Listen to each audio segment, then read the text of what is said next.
Bonjour, bonsoir à vous tous qui nous suivez partout dans le monde. Vous êtes bien dans votre émission Benacaps. Benacaps est là pour pouvoir recevoir des personnalités chrétiennes, de politiciens, des artistes, toute personne qui a un don. Benacaps est là pour pouvoir promouvoir et pouvoir apporter un plus au milieu des enfants de Dieu. Bonjour, bonsoir à vous tous qui nous suivez partout dans le monde. Vous êtes bien dans votre émission Benacaps. Benacaps qui est là pour répondre à vos questions, pour tout problème qui nous tourmente. Des questions nous avons sans réponse. Oui, bonsoir pasteur. J'avais juste quelques questions que j'aimerais rajouter et poser par rapport à ça.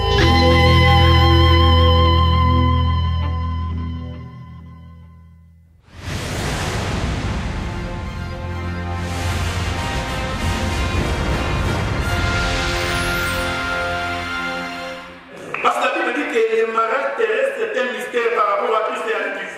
Donc naturellement même non, dès que tu as déposé ta semence de la femme, tu peux commencer à donner des hommes. Mais au début tu ne pouvais pas dire, la madame Funalia, qu'est-ce qui te donne ce droit-là? C'est la semence. C'est pourquoi nous en tant qu'Église, dès que la semence du Seigneur est en nous, le Seigneur prend autorité sur nous.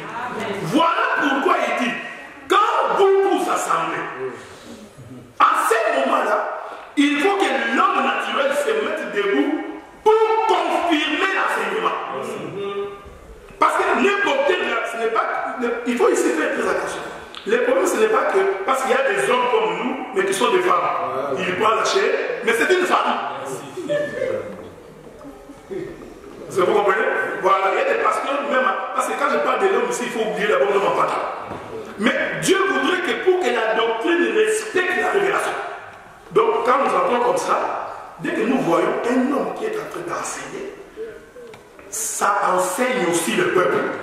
Pour dire, waouh, Dieu comme homme, il enseigne aussi. Mais quand nous voyons une femme qui se met debout, c'est une relation de lesbienne. C'est ça l'évangile. C'est une relation de femme à femme. Et Dieu dit une telle chose ne peut pas hériter le royaume. Est-ce que vous comprenez? Maintenant, hier j'ai parlé avec mon père, le pasteur Isaac.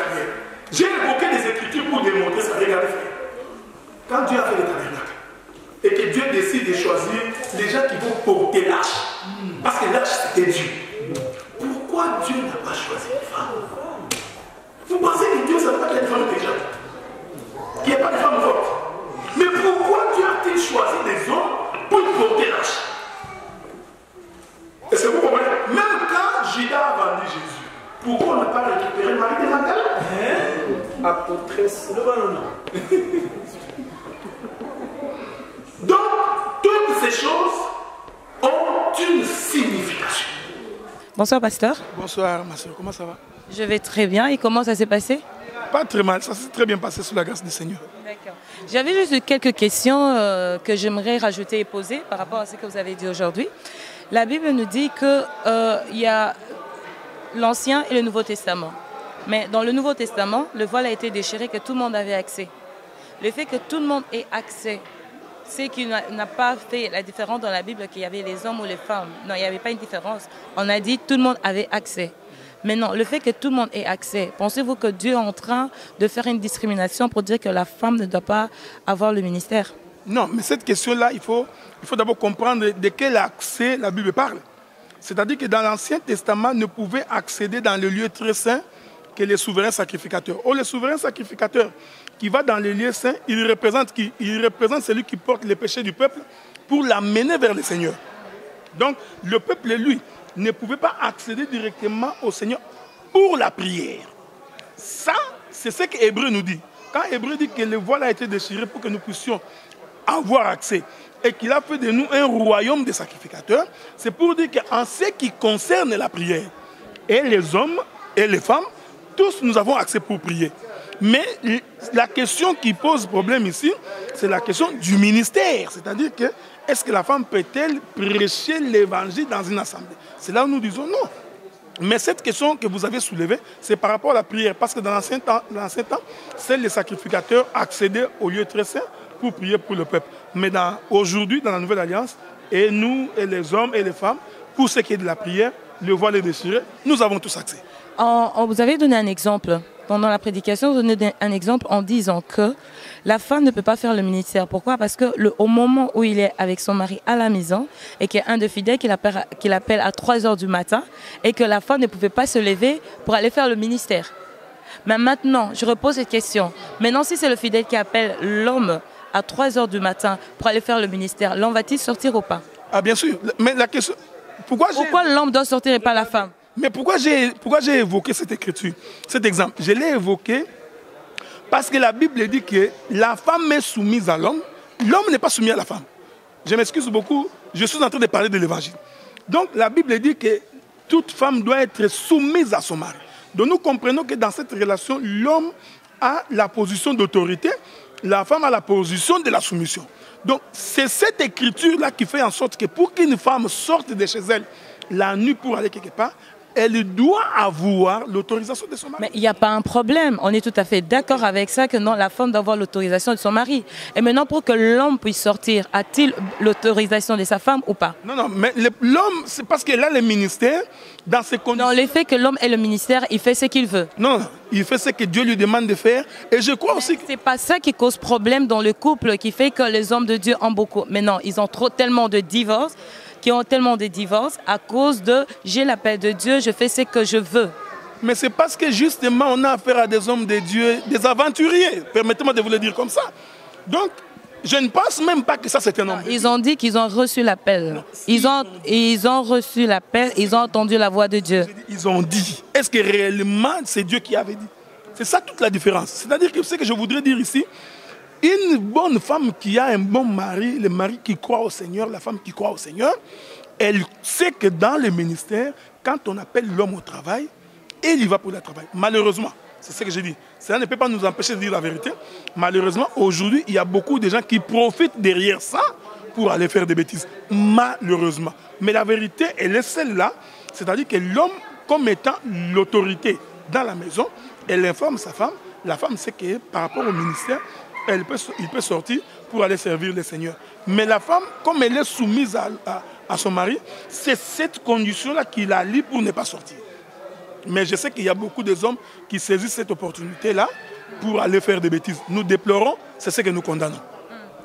Je ne sais pas si c'est votre façon de penser. Je ne sais pas si je pourrais dire votre façon de penser.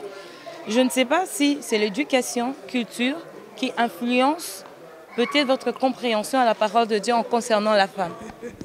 Parce que tout ce qui est Moulouba et tout, ils ont cette culture que la femme doit être soumise et tout. Peut-être le fait d'avoir cette culture, sans toutefois le savoir, qui influence peut-être la compréhension à la parole de Dieu. Ah non, non, non, non. Moi, surtout concernant la femme. Moi, je suis chrétien, regarde. Mais la Bible dit, femme, soyez soumise. Ce n'est pas un Moulouba qui a dit ça, hein? Je m'excuse beaucoup. Si, vous savez, toute la différence est là. Je ne pense pas que c'est là qui influence. Le jour où Ève va manger les fruits avec Adam, Dieu dit à Ève, il dit, tes désirs seront portés vers ton mari, ce dernier dominera sur toi. Donc Dieu avait déjà établi la relation de domination et de soumission. Mais je voudrais ici préciser à des bien-aimés, il ne faut pas prendre ça comme une forme d'esclavagisme, parce que derrière cette écriture, Dieu cachait sa propre pensée. Mais c'est ça qui cause aujourd'hui beaucoup de problèmes dans des couples. C'est parce qu'il y a beaucoup de gens qui sont mal affermis, qui veulent tordre l'essence des Écritures. Voilà pourquoi nous disons, quand un homme a véritablement cru au Seigneur, il connaît la voix de Dieu, il ne peut pas utiliser les Écritures pour faire souffrir sa femme. C'est là où j'ai dit dans la conférence, on ne peut pas récupérer une écriture pour en faire une interprétation particulière. Donc, malheureusement, ma soeur, nous avons affaire à beaucoup de gourous, à beaucoup de gens mal affermis, qui prennent les Écritures pour leur compte, pour leur bénéfice, pour faire souffrir leurs femmes. Mais Dieu, quand il a établi ça, c'est en amour. Parce qu'il savait qu'une femme soumise va obéir à son mari. Et Dieu dit, n'oubliez pas ça, vous oubliez. Dieu dit, mari, aimez vos femmes. Donc, un mari qui aime sa femme ne va pas la tromper. Un mari qui aime sa femme ne va pas la maltraiter. Un mari qui aime sa femme ne dira pas que je vais dans un culte alors qu'il va ailleurs. Vous êtes d'accord avec moi, avant que la femme soit soumise, c'est d'abord à l'homme d'aimer? Oui. Parce que c'est toujours l'homme qui commence par aimer. Et nous avons toujours pensé que, à moins que la femme soit possédée, une femme qui est véritablement aimée, elle est soumise naturellement, sans discussion. Pourquoi dans les prédications, vous accentuez pas sur ce verset qui dit « Hommes, aimez vos femmes ». Vous accentuez plus sur la soumission, mais pas sur l'amour de l'homme envers la femme.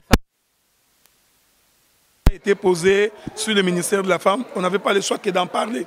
Mais quand vous nous suivez dans d'autres prédications et enseignements, nous sommes en train d'expliquer que l'amour, d'ailleurs nous avons toujours dit, la femme n'aime pas. C'est l'homme qui aime. C'est pourquoi nous avons même dit, quand tu aimes la femme, il faut lui dire que tu l'aimes. C'est lorsque tu l'aimes qu'elle va manifester l'amour. Malheureusement, comme on était dans une conférence, la question qui nous a été posée, c'était la question de la femme qui doit... Il faudra faire des conférences pour apprendre à l'homme à pouvoir aimer la femme. Le micro du pasteur Bobo organise une émission sur les hommes. Comme ça, on va les marteler un peu pour qu'ils rentrent sur le chemin. Amen. Merci. À suivre. Merci beaucoup, ma sœur. Au revoir.